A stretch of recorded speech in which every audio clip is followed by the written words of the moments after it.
Here is how you can enable airdrop on the iPhone. Let me talk about it and explain how you can turn it on. If it's your first time on Foxtecc, definitely subscribe so you don't miss videos and tutorials like this one.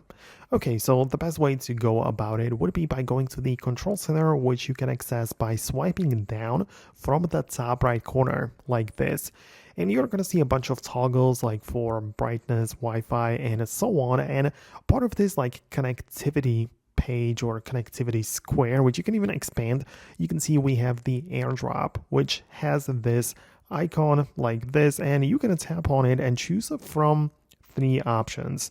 So if it's disabled, it's going to tell you that receiving is off, but you can enable it either for contacts only or for everyone for 10 minutes, right? So these are the ways you can enable it. So if you set it to contacts only, if somebody, has your phone number stored and it's like not a stranger in that sense, then they can see you in their airdrop sharing page and they can send stuff over. You still have to accept it, of course, but you are visible in other people's devices, and everyone for 10 minutes, which by the way, on some phones I have caught that for some people it already tells them that it's just like everyone for an indefinite amount of time, but for me it still says that everyone for 10 minutes, but it just means that even people you don't know will be able to see your device on their airdrop sharing page, and they will be able to share stuff over to you. So that's how it works. I really hope that I was able to explain it properly. Let me know in case you have any other questions,